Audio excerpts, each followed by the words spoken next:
শহীদ শরীফ ওসমান হাদি রাহমাতুল্লাহ আলাইহির জন্য দোয়া। আল্লাহ পাক যেন এই যুবককে জান্নাতুল ফেরদাউস নসিব করেন, তার জীবনের সমস্ত গুনাহ মাফ করে দেন। একটা রাষ্ট্রপতি ছিল, সে এমপি ছিল, মন্ত্রী ছিল, চেয়ারম্যান ছিল, রাজনৈতিক দলের নেতা ছিল, কিছুই ছিল, কিছুই তো ছিল না। কিন্তু তার জানাজায় 8 থেকে 10 লক্ষ মানুষের এক বিশাল সমাগম হলো। কেমনে বলে কি ছিল সে? যা বিশ্লেষকরা বলেছে 1,55,000 বর্গ মিটারের মধ্যে মানুষদের কারণে হাঁটা যেত না। এই মানুষ এতটুকু সীমানায় আসতে 8 থেকে 10 লক্ষ মানুষের সমাগম ছাড়া এই বিশাল সংখ্যা নির্ণয় করা যায় না। হাজার হাজার মানুষ গোটা দেশ থেকে ছুটে আসছে জানা যায়। কিসের স্বার্থে আসছে, কি জন্য আসছে ভাই? ওই জায়গা থেকে নাস্তিক মুরতাদ বামপন্থীদের আগ্রায় আসপারোলা থেকে হকের আওয়াজ তুলেছে, ইনসাফের আওয়াজ তুলেছে।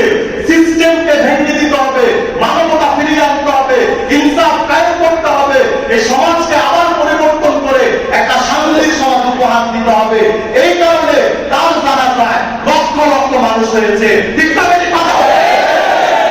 এমন কোন রাজনৈতিক দল নাই বাংলাদেশে যেই দলের প্রধানরা, যেই দলের লোকরা সেখানে উপস্থিত ছিল না। হাজার হাজার লাখ লাখ আলেম, যদি তার জানাজায় 10 লক্ষ মানুষ হয়, 10 কোটি মানুষ গোটা দেশে কাঁদতেছে। আমার এটা বুঝাই আসে না, কেন কোনো সময় আমি এটা ফিট করতেই পারি না এই মানুষটার জন্য কেন আমি 10-15 বার কাঁদলাম। তাকে তো জীবনে দেখি নাই, তার দলের জীবনে তো সদস্য হয় না, আমি কেন 10 বার কাঁদলাম? একজন আলেম বলতেছেন যে আমি ওর জন্য এত কাঁদছি, জীবনে কারো বিরহ বেদনা এত কাঁদি নাই। আরেকজন আলেম বলতেছেন আমি জীবনে এর জন্য এত কাঁদছি, জীবনে আরেকজন মানুষের জন্য এত কাঁদছি, এত বেশি কান্না আমার আসে না। কেন? তার বুকে ছিল ইসলামী জাগরণের একটা পূর্বাভাস ছিল, তার বুকে ছিল স্পিরিট। বাতিলের চোখের সামনে হক কথা কেমনে বলতে হয় এটা সে ধারণ করতো। শুধু তাই নয়, সে একজন হাফেজে কোরআন ছিল। আজকের দিনেও দেখেন প্রতিদিন তার জানাজা শত শত মানুষ তার কবর জিয়ারত করে। এত ভিড়, নিরাপত্তাহীনতার কারণে গেট বন্ধ করে দিছে। এখন মানুষ প্রতিদিন শত শত রাস্তার পাশে দাঁড়িয়ে হাত তুলে মুনাজাত করে আর কাঁদতে কাঁদতে অস্থির হয়ে ঘরে ফিরে। ঠিক না বেশি কথা বলে? কেন ভাই? ইনসাফের পক্ষে থাকেন, ন্যায়ের পক্ষে থাকেন, নীতির পক্ষে থাকেন, সত্যিকারের দেশপ্রেমের পক্ষে থাকেন, ইনশাআল্লাহ আপনার বলতে হবে না, মানুষের ধীরে ধীরে আপনার মহব্বত আশা আজিমের পক্ষ থেকে ঘিরে দেওয়া হবে। ঠিক না বেশি কথা বলে? আল্লাহ তাআলা আপনাকে জান্নাতুল ফেরদাউস নসিব করুন, জান্নাতের টুকরা বানিয়ে দিন, জান্নাতের আলা মাকাম নসিব করুন। সবাই বলুন আমিন। মরার পরে মানুষকে 500 টাকা দেওয়ার দরকার নেই, ঠিক না? মরার পরে নেওয়ার দরকার আছে? শহীদ প্রেসিডেন্ট জিয়াউর রহমানের ইন্তেকালের পরে লক্ষ লক্ষ মানুষ এসে 500 টাকা দিয়ে আনছে না, 1000 টাকা দিয়ে আনছে। দিন থেকে আনছে। দিনের ভিতরে ভালোবাসা আল্লাহ পাক কোনো না কোনো ভাবে ঢুকায় দিচ্ছে যে ইরান দ্বারা দেশ জাতি সমাজের পরিবর্তন হচ্ছে হবে। সে অপূর্ণতার কারণে মানুষ লক্ষ লক্ষ মানুষের জানাজা ঢল আসছে। ঠিক না বেশি কথা বলে?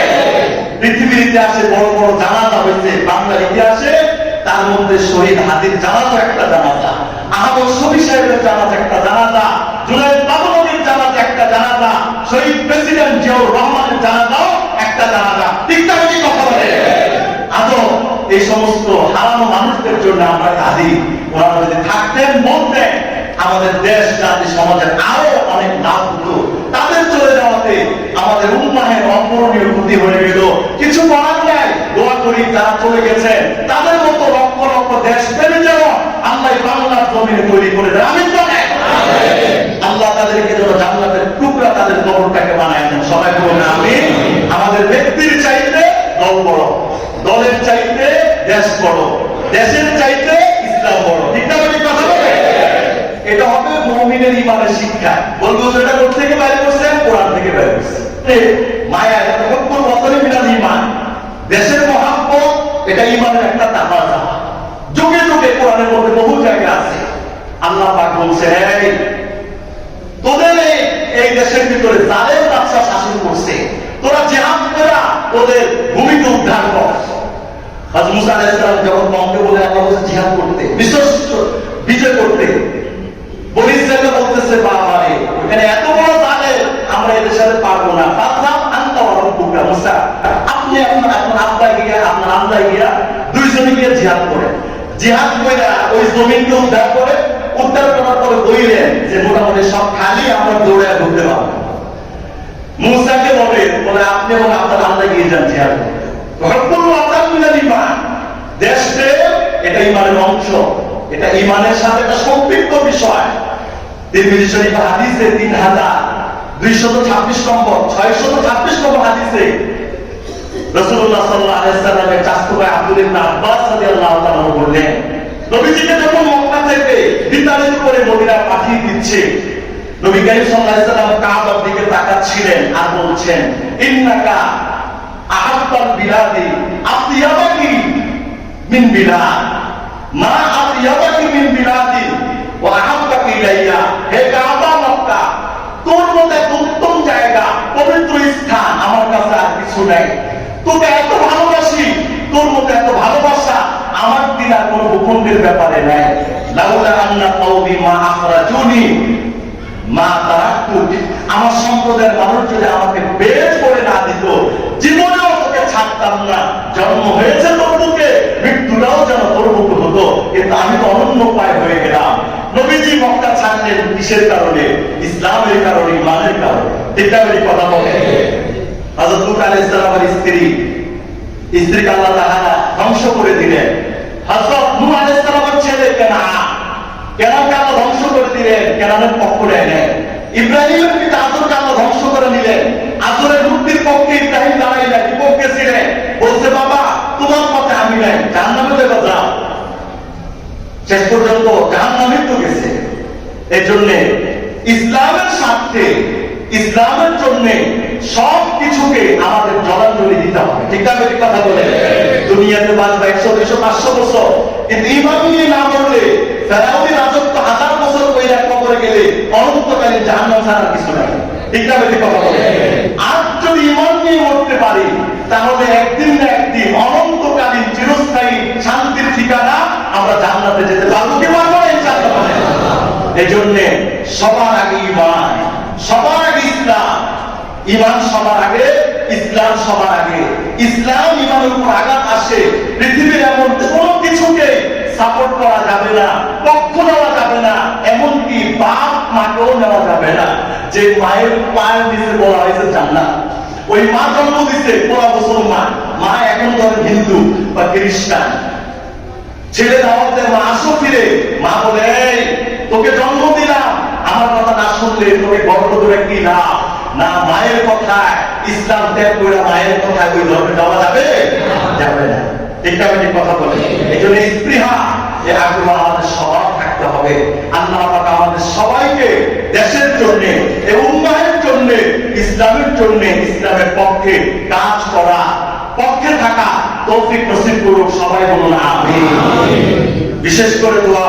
আজকে পবিত্রতম জুমার দিনে উপস্থিত মুআজ্জাজ মুকাররম মুহতারাম সম্মানিত মুরব্বিয়ানে কেরাম, মুসল্লিয়ানে ইজম, কলিজার টুকরা যুবক ভাইরা, স্নেহ কচিকাচারা, আমাদের মহান মালিক অনন্তশীল প্রেমময় রব্বুল আলামিন দয়া করে, মায়া করে, ভালোবেসে আজকের এই বেহেশতের বাগানে একত্রিত হওয়ার তৌফিক দান করলেন।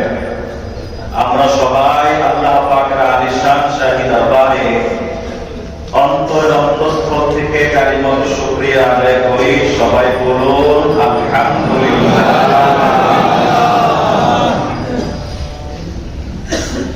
মোহতারাম হাজিরিন, আমি আপনাদের সমীপে পবিত্র কোরআনুল কারীমের 4th পারায় অবস্থিত 3 নম্বর সূরা,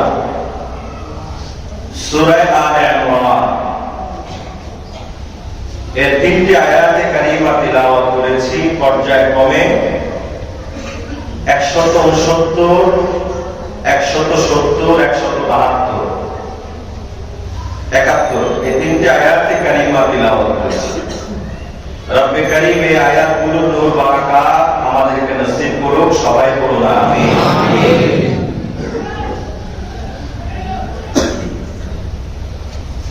সূরা আলে ইমরানের 169 নম্বর আয়াত আল্লাহ তাআলা বলেন, ওয়ালা তাহসাবান্নাল্লাযীনা কুতিলু ফী সাবিলিল্লাহি আমওয়াত। হে আমার বান্দারা, তোমরা ওই সমস্ত ব্যক্তিদেরকে মৃত বলবে না যারা আমি আল্লাহ পাককে সন্তুষ্টির লক্ষ্যে আমার রাস্তায় শাহাদাতের অমীয় সুধা পান করেছে। বাল আহইয়াউন ইনদা রাব্বিহিম ইউরযাকুন, বরঞ্চ তারা তাদের প্রতিপালকের কাছে জীবিত এবং সেখানে রিজিক প্রাপ্ত হয়। সুবহানাল্লাহ।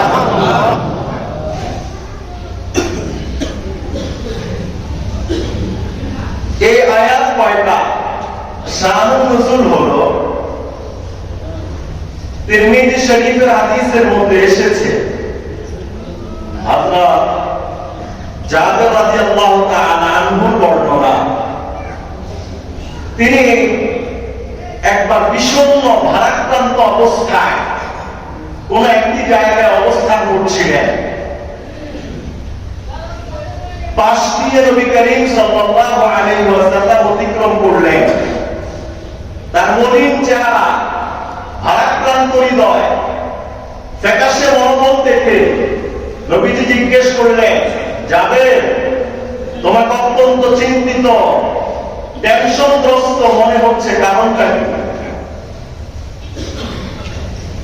জাবের রাদিয়াল্লাহু তাআলা আনহু বললেন, ইয়া রাসূলুল্লাহ, আমার বাবা অমুক যুদ্ধে শাহাদাত বরণ করেছে, তার সন্তান আছে এবং আমার বাবার উপরে ঋণও আছে।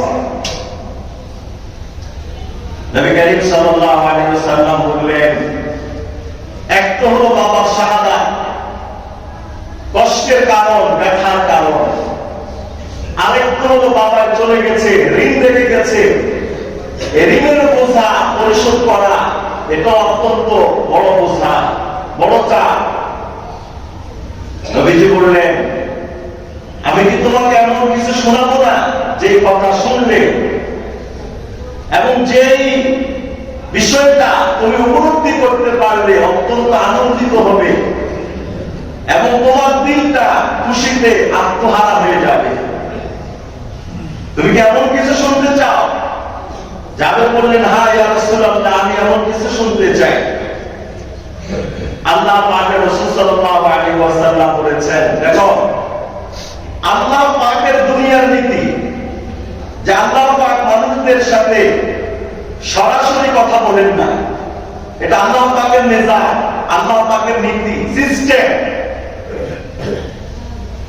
বিচারের দিনে, বিচারের পরবর্তী সময়ে আল্লাহ পাক যদি আমাদেরকে ওনার দয়া, মেহেরবানিতে, অনুকম্পায় জান্নাতে যাওয়ার সুযোগ করে দেন, আমরা একেবারে পর্দাবিহীন সরাসরি রব্বুল আলামিনকে অনন্তকালীন ধরে দেখতে পারবো। সুবহানাল্লাহ। জান্নাতের সমস্ত নাজ-নিয়ামতের চাইতে সবচেয়ে মজাদার, সবচেয়ে ভালো নিয়ামত হলো জান্নাতীদের জন্য আল্লাহ পাকের দিদার নসিব হওয়া, আল্লাহ পাককে দেখা, আল্লাহ পাককে অবলোকন করা জান্নাতি চর্মচক্ষু দিয়ে। এর চাইতে জান্নাতের হাজারো লক্ষ কোটি অসংখ্য অগণিত নিয়ামত থাকবে। হুর গিলমান, স্বর্ণের প্রাসাদ, ইয়াকুতের প্রাসাদ, জওহার, মণিমুক্তার প্রাসাদ, গোটা সমস্ত নাজ নিয়ামতের চাইতে জান্নাতীদের কাছে সবচেয়ে পছন্দের হবে রব্বুল আলামিনকে দেখা। সুবহানাল্লাহ। আল্লাহু আকবার। আল্লাহ পাক জান্নাতীদেরকে জিজ্ঞেস করবে, হাল তারাউনা রাব্বাকুম, এই যে জান্নাতে আসলি কিসের বরকতে? দুনিয়া, ঈমান, আমল, ইখলাস, আখলাক, ইসলামের উপর চলার বদৌলতে আল্লাহ পাক দয়া পরবশ হয়ে তোদেরকে জান্নাত দিলেন। সারা জিন্দেগি কোন সত্তার উপাসনা করলে বলো? বলে রব্বুল আলামিনের করলাম। দেখেছো? বলে দেখি নাই। না দেখে সাজদা দিয়েছো? বলে হ্যাঁ। ফিতরা, রোজা, হজ সব করলাম আল্লাহকে খুশি করার জন্য। তোমরা আল্লাহকে দেখেছো? জান্নাতের উত্তর দিবে না আল্লাহ, আমরা তো দেখি না। এই কথাগুলো তো পর্দার অন্তরাল থেকে হতে থাকবে, পর্দার আড়াল থেকে হবে এই কথাগুলো। তখন আল্লাহ তাআলা বলবেন যে আল্লাহ পাকের দাসত্ব করার বদৌলতে আজকে তোমার অনন্তকালীন চিরস্থায়ী সুখের ঠিকানা পাইলা, আল্লাহকে দেখতে মন চায় না? জান্নাতীরা বলবে হ্যাঁ বাবা, অবশ্যই আল্লাহ তোমাকে দেখতে মনে চায়। আল্লাহ পাক কুদরতি পর্দা সরায় দিবেন, জান্নাতীদের সামনে আল্লাহ পাক আসবে কুদরতি ভাবে। জান্নাতের আল্লাহ পাকের দর্শনে কোটি কোটি বছর অতিক্রান্ত হয়ে যাবে। আল্লাহ পাক আবার পর্দা দিয়ে দিবেন। জান্নাতীরা এবার হাত দিয়ে চোখ মুছবে, বলবে আল্লাহ আসতে না গেলে চোখের পলক ফেলতেই তা আপনি আবার পর্দা দিয়ে দিলেন। আল্লাহ পাক বলবেন না, তোমরা তোমাদের রব্বুল আলামিনের দিকে কোটি কোটি বছর তাকিয়েছিলে। সুবহানাল্লাহ বলেন। আল্লাহ পাকের দিকে তাকানোর মজা, স্বাদ এত বেশি। জান্নাতের সর্বশ্রেষ্ঠ নিয়ামত আল্লাহ পাকের দিদার অর্জন করা। এর চাইতে নিয়ামত আর কিছু নেই। নবীজি বললেন দুনিয়ার নিজাম, আল্লাহ যদি কারোর সাথে কথা বলেন পর্দার আড়াল থেকে কথা বলেন। যাবে তোমার বাবার ক্ষেত্রে আল্লাহ পাকের নীতিটা একটু ভিন্ন ছিল। তোমার বাবা শহীদ হওয়ার পরে তোমার বাবাকে আল্লাহ তাআলা জীবিত করলেন। আল্লাহ তাআলা কুদরতি ভাবে তোমার বাবার সাথে কথা বললেন। সুবহানাল্লাহ বলেন। আল্লাহ তাআলা কথা বললেন। তখন আল্লাহ পাক জিজ্ঞেস করেছিলেন, এই আমার বান্দা, তোর শাহাদাতের পরবর্তী জীবন চলছে, তুই তোর মালিকের কাছে কি চাও বলো? তখন বলল আল্লাহ, আমি আপনার কাছে চাই আমাকে আবার দুনিয়ায় পাঠান। কেন দুনিয়া যাব? আপনার রাস্তায় শহীদ হওয়ার পরে দর্শকের জগতে আমার জন্য আপনার পক্ষ থেকে এত অসংখ্য অগণিত নিয়ামত। আয় আল্লাহ, আমি দুনিয়ায় গিয়ে আরেকবার যদি শহীদ হতে পারি তাহলে তার চাইতে ডাবল নিয়ামত পাবো। আরেকবার গিয়ে যদি শহীদ হতে পারি তার চাইতে আমি ডাবল নিয়ামত পাবো। আয় আল্লাহ, আমার আরেকটা আশা, আরেকবার দুনিয়াতে পাঠাও, তোমার রাস্তায় জিহাদ করে শহীদ হবো। মৃত্যুর পরে তুমি এই দাবত আমাকে রাস্তায় নসিব করবে। সুবহানাল্লাহ। আল্লাহ পাক বললেন, বান্দারে, এটা আমি আল্লাহ পাকের একটা নিজাম, একটা তাকবীরি নিজাম, সীমাবদ্ধ নিয়ম। দুনিয়াতে কেউ যদি মরে যায় তাহলে আমি আবার তাকে রিটার্ন ফেরত দেই না। রিটার্ন ফেরত দিব অনন্তকালীন শান্তির জন্য, রিটার্ন ফেরত দিব। দুনিয়ার নিজাম এটা নেয়। আল্লাহ তাআলা বললেন, তো তখন সে বলল, আল্লাহ, এই যে আমাকে নাজ নিয়ামত দিলেন, এটা সুসংবাদটা আমি আমার প্রিয়জনদেরকে দিয়ে আসি দুনিয়াতে। দেখো, আল্লাহ রাস্তায় জীবন উৎসর্গ করার কি প্রাপ্তি বলে আসি। আল্লাহ পাক বললেন, না, এটাও সুযোগ নেই। তবে তোমাকে যে নিয়ামত দেওয়া হয়েছে আর তোমরা যে জান্নাতের মধ্যে থেকে দুনিয়ার মানুষদের জন্য কি কি মেসেজ দিতে চাও, আমি আল্লাহ তাআলা সেটা তাদের কাছে পৌঁছিয়ে দিব। সুবহানাল্লাহ। আমি আল্লাহ তাদের কাছে সেটা পৌঁছিয়ে দিব। আল্লাহ ওই যে শহীদদের আপনার আকুতি প্রার্থনার বিনিময়ে এই শহীদদের আত্মীয় স্বজন দুনিয়াতে যারা আছে তাদের কাছে তাদের দিলের কথাগুলো আল্লাহ তাআলা তুলে ধরলেন কোরআনুল কারীমের সূরা আলে ইমরান। এটা 170, 70, 71 নম্বর আয়াত। সুবহানাল্লাহ। কোন কোন মুফাসসির বললেন যে আয়াত অবতীর্ণ হয়েছে হযরত হামজা। হামজা তো আসাদুল্লাহ ওয়া আসাদুর রাসূলি, যাকে আল্লাহ পাকের সিংহ বলা হতো। আর হামজা রাদিয়াল্লাহু তাআলা আনহু নবীজির আপন চাচা। নির্মমভাবে তাকে শহীদ করা হলো, তার ভাইকে শহীদ করা হলো, নির্মমভাবে শহীদ করা হলো। আল্লাহ পাক শাহাদাতের পরে তাদেরকে জান্নাত দিলেন। তারা বললেন, আল্লাহ, এত সুন্দর আরামের ঠিকানা, আরামের বিছানা দিলেন, আবার একটু পাঠান, আমরা প্রিয়জনদেরকে এই কথাগুলো জানাই দিয়ে আসি। আল্লাহ বলবেন, না, তোদের মনের কথাগুলো আমি আল্লাহ তাআলা জানিয়ে দিব, তোকে রেখে না দুনিয়া ফেরত দেওয়া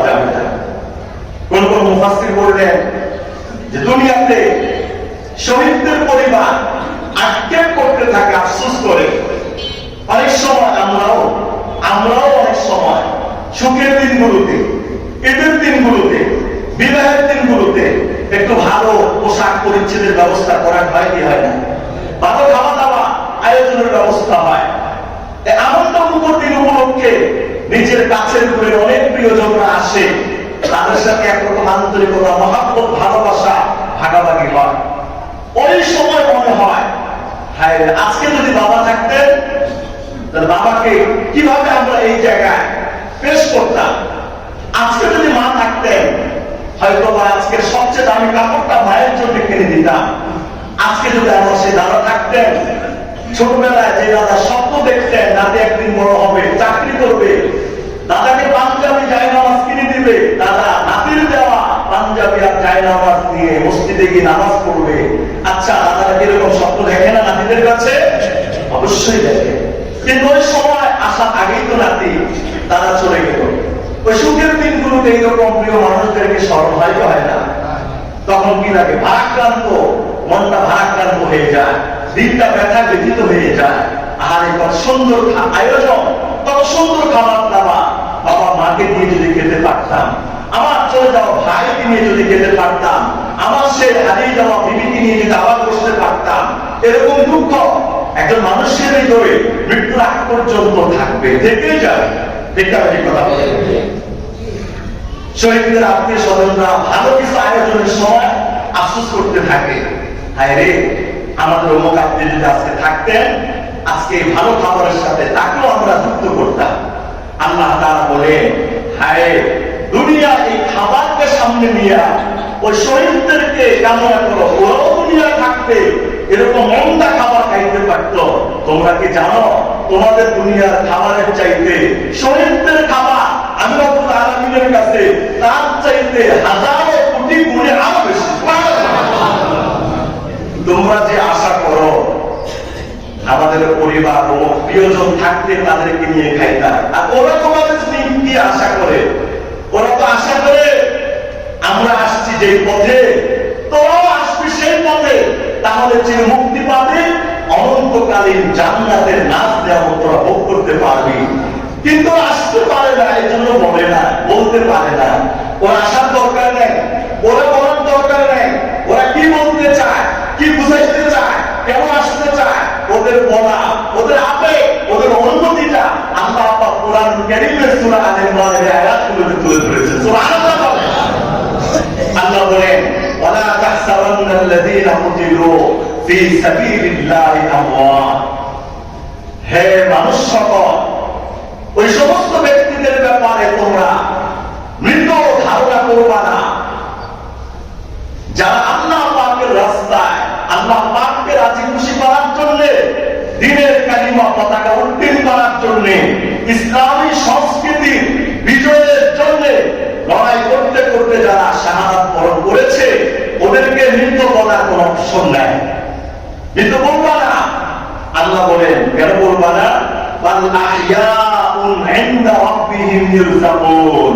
এরা স্পেশাল আল্লাহ পাকের কাছে জীবিত। ইরযাকুন, এদেরকে রিজিক দেওয়া হয়। যে শহীদ হলো তাকেও কবর দিলাম, যে বিছানায় মরলো তাকেও কবর দিলাম। হিসাব মতে দোনোটা আত্মা আমাদের থেকে বিদায় নিয়েছে। দুজনকে আমরা বলি ইন্তাকালা ইলা রাহমাতিল্লাহ, আল্লাহ পাক তাকে নিয়ে গেছে, ইন্তেকাল করছে। স্বাভাবিক দুনিয়ার জীবনে আমরা তাদেরকে পাবো না, কিন্তু আল্লাহ তাআলা বললেন দুজনকে স্বাভাবিকভাবে দুনিয়াতে না পাইলেও শহীদদের ব্যাপারে স্পেশাল একটা সুধারণা রাখো যে শহীদরা মৃতরা আল্লাহর কাছে এরা জীবিত। সুবহানাল্লাহ। বাল আহইয়াউন ইনদা রাব্বিহিম ইরযাকুন ফারিহিনা বিমা আতাহুমুল্লাহু মিন ফাদলিহি। এরা সন্তুষ্ট থাকে আল্লাহ পাক ওর অনুগ্রহে তাদেরকে যেই নাম নেয়ামত আদমে বরজকে দিয়েছেন, খুশিতে আনন্দে আত্মহারা হয়ে যায়। ويستبشرون بالذين لم يلحقوا بهم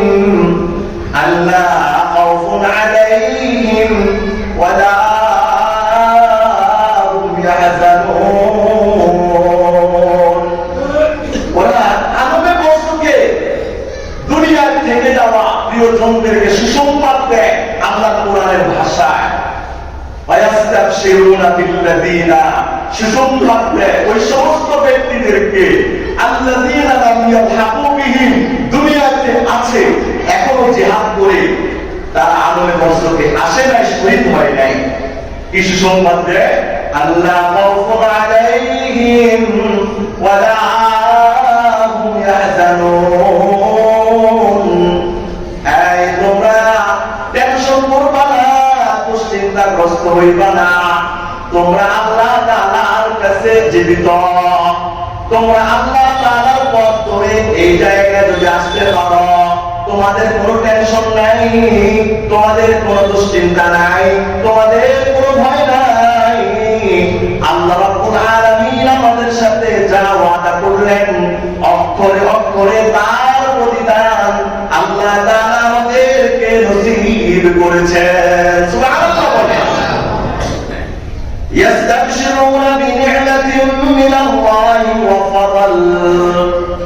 আল্লাহ তাআলা কোরআনের ভাষায় বলে ইয়াস্তাবশিরুনা বিনি'মাতিন মিনাল্লাহি ওয়া ফাদল, হে আমাদেরকে দেওয়া আত্মীয়-স্বজন, আল্লাহ আমাদেরকে এটা দিয়েছেন, এটা দিয়েছেন, এটা দিয়েছেন, এই পুরস্কার, এই দান নিয়ামত, এরকম বলতেই থাকে তারা। ইয়াস্তাবশিরুনা বিনি'মাতিন মিনাল্লাহি ওয়া ফাদল ওয়া আন্নাল্লাহা লা ইউযীউ আজরাল মুমিনিন। আল্লাহ পাক ঈমানদারদের প্রতিদান কোনদিন কি করেন না? নষ্ট করেন না। এই হলো সূরা আলে ইমরান 169, 70, 71 নম্বর আয়াতের অর্থ, সামান্য ব্যাখ্যা এবং শানুন নজুল। এই আয়াত থেকে এটা উৎসাহিত হয়, একটা মুসলমান, একটা মুমিন তার সম্পূর্ণ জীবনে তার দিলের মধ্যে স্বপ্ন থাকবে, জীবনে যতদিন বাঁচবো তো বাঁচবই, আল্লাহ পাককে নিয়ে বাঁচবো, রাসূলকে নিয়ে বাঁচবো, ঈমানকে নিয়ে বাঁচবো, রাসূল নবীজিকে নিয়ে বাঁচবো, মরলেও তাদেরকে নিয়েই মরবো। ঠিক না? এই কথা বলে একটা মুসলমান, একটা মুমিন তার দিলে শাহাদাতের তামান্না রাখবে। কোন মুসলমান, আচ্ছা আমরা যারা আছি হজ করি নাই, উমরা করি নাই, মক্কা মদিনায় যাই নাই, যাওয়ার একটা স্বপ্ন আসেনি, জীবনে আরো হাজারো প্ল্যান সামনে আছে, এই করবো একটা স্বপ্ন আছে কিনা, জীবনে এটা করবো, ওটা করবো, ওখানে যাবো, এটা করবো, এভাবে হবে, প্ল্যান আছে, সমস্ত ভালো কাজের প্ল্যান আছে।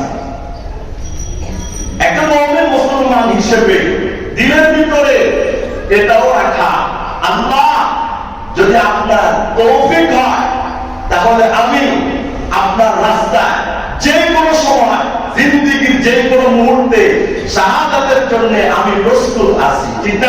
কথা বলে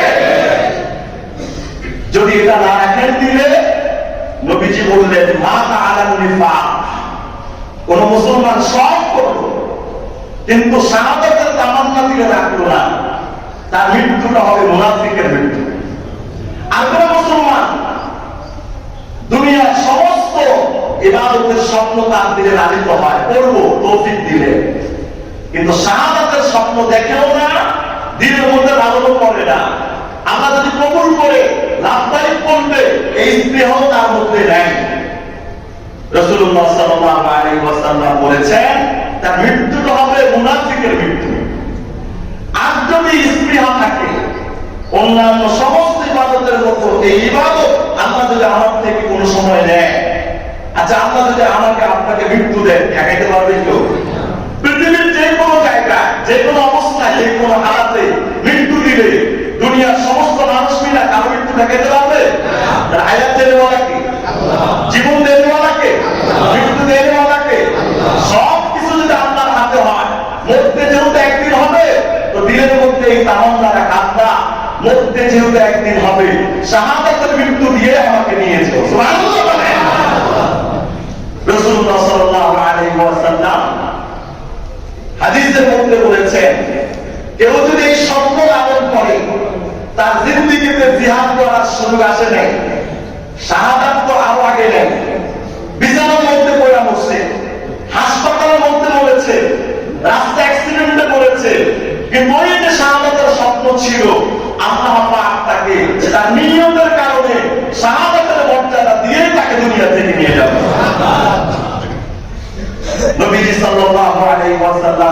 হাদিসের মধ্যে বললেন, রাসূলুল্লাহ সাল্লাল্লাহু আলাইহি ওয়াসাল্লাম বুখারী শরীফের 7227 নম্বর হাদিসে বললেন, হযরত আবু হুরায়রা রাদিয়াল্লাহু তাআলা আনহু থেকে বর্ণিত, ওয়াল্লাযী নাফসি বিয়াদিহি, ওই সত্তার কসম যার কুদরতি হাতে আমার প্রাণ, লা ওয়াদিতু আন্নী উকাতিলু ফি সাবিলিল্লাহ, বিশ্বজাহানের সত্তা নবীজি প্রত্যাশা করেন যে সত্তার কুদরতি আমার প্রাণ, সেই সত্তার কসম করে বললাম, আমি চাই আল্লাহ পাকের রাস্তায় জিহাদ করতে বা কোথা জিহাদ করতে করতে আমি নবী যেন শহীদ হয়ে যাই। দ্বিতীয়বার বললেন, সুম্মা উহিয়া, আবার যেন শহীদ হয়ে আবার জীবিত হই, ফাউক্তাল, আবার যেন আমি শহীদ হয়ে যাই। নবীজি তৃতীয়বার বললেন, দ্বিতীয়বার জিহাদ করতে করতে শহীদ হয়ে যদি যায়, আমার আবার মন চাবে যে ফাউক্তা, আল্লাহ যেন আমাকে আবার জীবন দেয়, আবার জিহাদ করব, ফাউক্তাল, আমি ওই জিহাদের ময়দানে শহীদ হয়ে যাব। সুবহানাল্লাহ বলেন। قال আবু হুরায়রা ইয়াকুলুনা সালাস, আবু হুরায়রা রাদিয়াল্লাহু আনহু বলেন, নবী কারীম এই কথাটা তিনবার বলেছেন। বিশ্বজাহানের সর্দার, সাইয়্যিদুল কাউনাইন, নবীদের ইমাম, নবীদের সর্দার, আল্লাহ আসরের পরে যার আসন, যার মর্যাদা, সেই নবীজি বললেন, আমি কসম করে বলি, শাহাদাতের মর্যাদা রব্বে কাবার কাছে এত দামি, জিহাদ করতে করতে মরে যায়, গিয়ে দেখবে এত দাম নিয়ামত, আবার যেন ওই রাত নিয়ামত ডাবল পাওয়ার জন্য আবার দুনিয়াতে আসি, আবার শহীদ হয়ে যায়, আবার চলে যাবো কবরে, আবার রাত নিয়ামত পাবো, আবার যেন পৃথিবীতে আসি, আবার শহীদ হয়ে যায়। একবার নয়, দুইবার নয়, কথাটা কয়বার বলছেন? তিনবার বলেছেন। কার নামে কসম করে বললেন? আপনার নামে কসম করে বললেন। সুতরাং এই হাদিস এবং আয়াত থেকে একটা মুসলমানের এই স্বপ্ন লালন করেছে, আমরা হজ করব স্বপ্ন, ওমরা করব স্বপ্ন, জীবনে হাজার ভালো কাজ করব স্বপ্ন, আয় আল্লাহ আপনার দ্বীনের জন্য, ইসলামের জন্য আমাকে আর শাহাদাতের মৃত্যু আমাকে নসিব করেন। এই স্বপ্ন এটা মুসলমান দেখবে, যার কালিমা আছে সেই দেখবে, যে ইমান নিয়ে মরতে চায় সেই দেখবে। শাহাদাত নসিবে নাও হইতে পারে, কিন্তু নিয়মের কারণে আল্লাহ পাক শাহাদাতের মর্যাদা দিয়ে আপনাকে দুনিয়া থেকে নিয়ে যাবে। সুবহানাল্লাহ বলেন। নবীজি সাল্লাল্লাহু আলাইহি ওয়াসাল্লামের সাহাবী খোলাফায়ে রাশিদিনদের 4 জনের 3 জন তো শহীদ হলেন। ওমর নির্মমভাবে ওমরকে শহীদ করা হলো, ওসমানকে শহীদ করা হলো, আলী কারামাল্লাহ বাদশাকে শহীদ করা হলো। এরকম বহু সাহাবায়ে কেরাম শাহাদাতের মর্যাদা পেশ করেছেন। আমি আপনি জান্নাতে গেলে আমার সর্দার হবে হাসান হুসাইন। সে হুসাইন রাদিয়াল্লাহু তাআলা আনহুকেও শত্রুর তরবারির আঘাতে তার মস্তককে দ্বিখণ্ডিত করে দেওয়া হয়েছে। যে নবীজি বললেন, আমি যখন হাসান হুসাইনকে দেখি, তাদের শরীরের সাথে আমি নাক লাগাইলে এই বডির বুলুর থেকে জান্নাতের সুঘ্রাণ আমি পাইতে থাকি। সে হুসাইন রাদিয়াল্লাহু তাআলা আনহু হকের পক্ষে থাকতে গিয়া তার মস্তককে শত্রুর পক্ষ থেকে দ্বিখণ্ডিত করে দেওয়া এবং তরবারি দিয়ে ওই মস্তককে কুচিয়ে কুচিয়ে তাকে তিরস্কার করা হয়েছে। সে হুসাইন হবেন আমাদের জান্নাতি যুবকদের সর্দার। নজরানা দিনের জন্য কিরকম পেশ করলেন? হুসাইনের রক্তের উপরে আজকে আমার আপনার ইসলাম, আলীর রক্তের উপর আমার আপনার ইসলাম, নবীজির ভাঙা হাতের উপর আমার আপনার ইসলাম। উহুদের ময়দানে পাথরের আঘাতে মস্তক ফেটে রক্ত পড়ে নবীজির জুতা মোজাগুলো পায়ের সাথে লেগে গেছে, রক্তের স্পিড এত বেশি ছিল, সেই রক্তের উপরে আপনার আমার ইসলাম দাঁড়িয়ে আছে। সেই নবীজির কুরবানির উপরে আমার আপনার ইসলাম। আমরা সেই ইসলামের একজন ধারক, একজন সৈনিক, আমরা সেই নবীর একজন আদর্শের গোলাম। ঠিক না? কথা বলে এজন্য এই স্বপ্ন, এই প্রত্যাশা আমাদের সবার মধ্যে লালন করার দরকার আছে না? নাই? টাকার দরকার অবশ্যই আছে, অবশ্যই রাখতে হবে।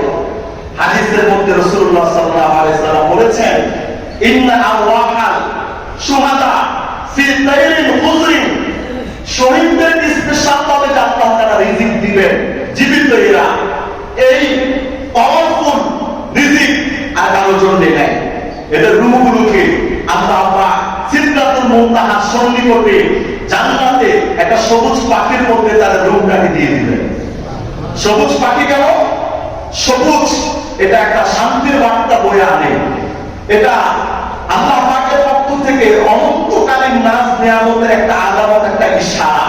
সবুজ পাখির দিলে শহীদদের রূহ দিবে। আল্লাহ রাসূল বললেন তাফরাহু ফিল জান্নাতি হাইসু শাআ, শহীদরা এই পাখি দেশে জান্নাতে যেখানে যেতে মনে চায় সেখানে তারা যাবে। জান্নাতের গাছের মধ্যে গিয়ে গিয়ে গিয়ে গিয়ে তারা ফল খাবে, তারা অনেক প্রাণ নিবে। নবী করিম সাল্লাল্লাহু আলাইহি ওয়াসাল্লাম বলেছেন এরকম করবে সুম্মা তাফিউ ইলা আলাদিনা মুআল্লাকাতিন তাহতাল আরশি, সারা দিন জান্নাতে বিচরণ করবে। নির্দিষ্ট একটা সময়ে আল্লাহ পাকের আরশের নিচে একটা জার বাতি লাগানো থাকবে। ওই যে তাল গাছের ভিতরে একটা পাখি বাসা করে না, ছোট্ট করে খোলন করে ভিতরে থাকে, জার বাতি সদৃশ। আল্লাহ পাকের রাসূল বলেছেন আল্লাহর আরশের তলে এইরকম হাজারো ঝাড়বাতি লটকানো থাকবে। এই ঝাড়বাতি গুলোতে বসবাস করবে শহীদরা। সুবহানাল্লাহ। ওই পাখিরা এসে এই ঝাড়বাতির মধ্যে থাকবে, আল্লাহ তসবিহ করবে, তাসবিহ করবে, আল্লাহর গুণ কীর্তন করবে। জান্নাতের যেখানে মনে চায় সেখানে তারা ঘুরতে থাকবে। আল্লাহু আকবার। এই দৃষ্টিকোণ থেকে বলা হয়েছে একটি মৃত্যু বলো না। কোন কোন মুফাসসির বলেছেন যারা আল্লাহর রাস্তায় শহীদ হবে এরা প্রতিদিন আল্লাহ পাকের আরশ আজিমের নিচে আয়েশা একটা বিশেষ সাজদা দিবেন, যেটা আল্লাহ শহীদদের জন্য বরাদ্দ রেখেছে। একটা বিশেষ রূপ দিবেন, যে রূপটা আল্লাহ শহীদদের জন্য বরাদ্দ রেখেছে। সুবহানাল্লাহ বলেন সুবহানাল্লাহ। আল-ফারকু বাইনানা ওয়া বাইনাহুম আল-জানাত। ইমাম আহমদ ইবনে হাম্বল রাহিমাহুল্লাহু তাআলা আনহু বলেছেন আমাদের মাঝে ইসলামের দুশমনদের মাঝে পার্থক্য হলো জানাজা। আজকে তোমরা ইসলাম ধারণ করার কারণে, ইসলামের পক্ষে থাকার কারণে দেশ জাতি সমাজের কাছে বদনাম চরিত্র হনন করতে করতে করতে করতে এমন এক অবস্থা তৈরি করছো যেন আমাদেরকে তোমরা মানব বিচ্ছিন্ন করে দিতে চাও।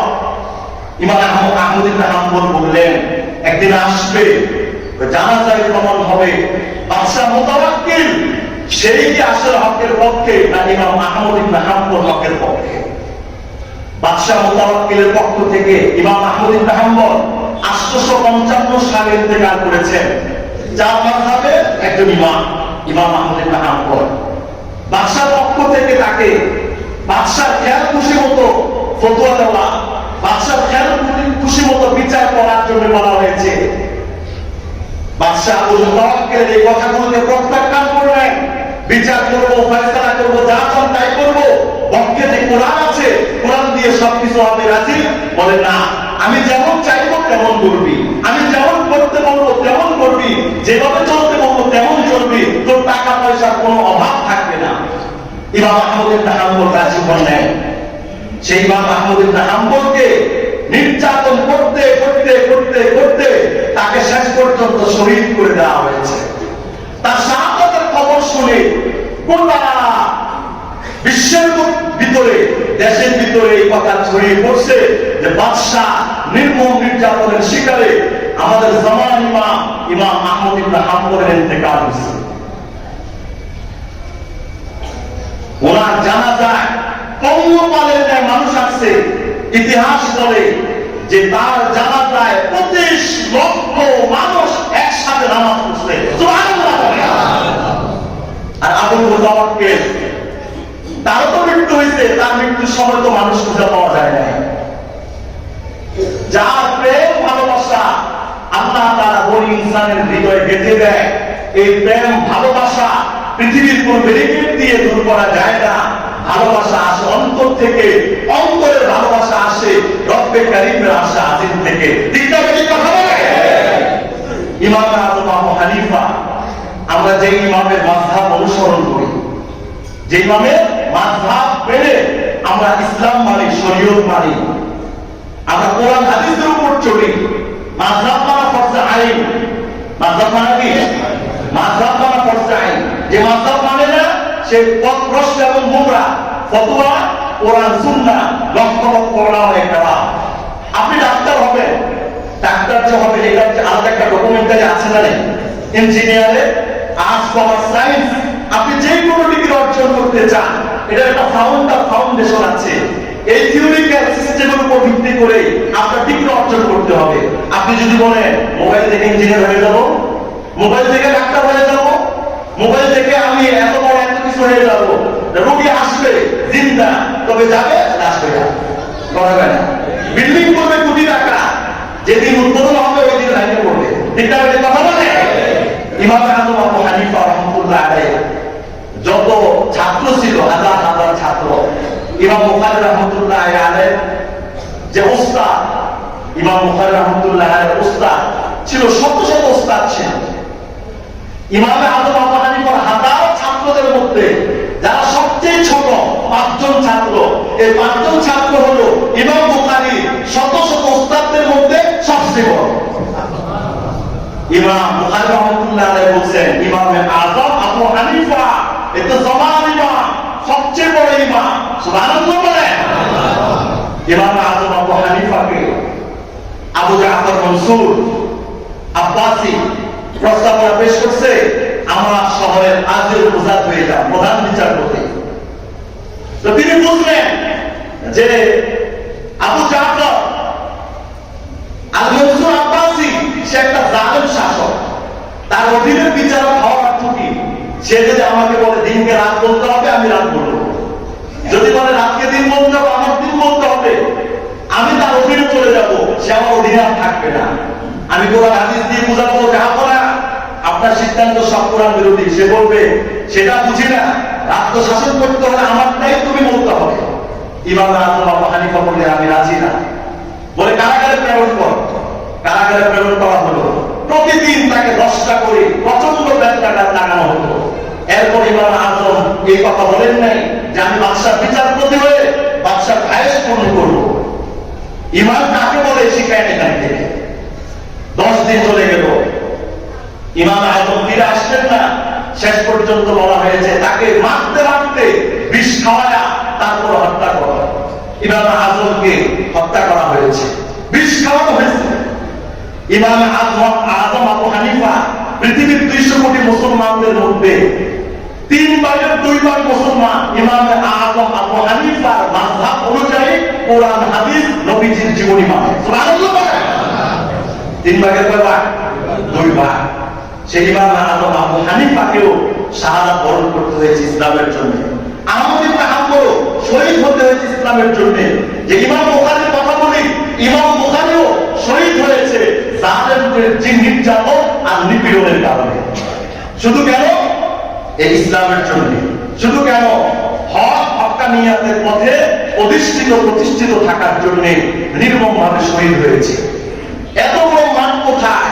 জমানার ইমাম মারা গেছেন, এত বড় মাঠ নাই। এক মাঠে এত মানুষ দিয়া একবারে জানাজা দেওয়া যাবে এরকম মাঠ নেই। বলা হয়েছে ওই জমানার সবচেয়ে বড় মাঠে একবার জানাজা না, ইমাম আজমের জানাজা লক্ষ লক্ষ মানুষ হয়েছে, 6 বার তার জানাজা দিতে হয়েছে। আজকে আবুল মনসুর কোথায়? তার নামাজে কোনো যে বাদশার অধীনে তাকে হত্যা করে, বাদশার নাম আছে, বাদশার কোন ঠিকানা আছে? ইমাম আজম তো আমাদের ছেলে তাজ, ইমাম আহমদ ইবনে হাম্বল তো আমাদের মাথার কুকুর। এভাবে বড় বড় সাহাবা, ওলিয়া ওলিয়া গাউস কুতুবদেরকে ইসলামের পক্ষে থাকার জন্য, ইসলামের সংস্কৃতি পক্ষে কথা বলার কারণে শহীদ হতে হয়েছে। ইমাম আহমদ ইবনে হাম্বল বলেন দেখা যাবে কে হকের পক্ষে কে বাতিলের পক্ষে, আমাদের জানা যায় সেটা প্রমাণ করে দিবে। ঠিক না? যে কথা বলে ভাই, এজন্য জিন্দেগিতে যতদিন বাঁচবো হকের পক্ষে থাকবো, ইসলামের পক্ষে থাকবো। রাজি আছি তো? সিস্টেমের পরিবর্তন এটা আমরা চাই। সিস্টেমের একটা পরিবর্তন আসুন, মুসলমানদের ইমানে জাগরণ তৈরি হোক। এটা ছাড়া কি কোনো উপায় আছে?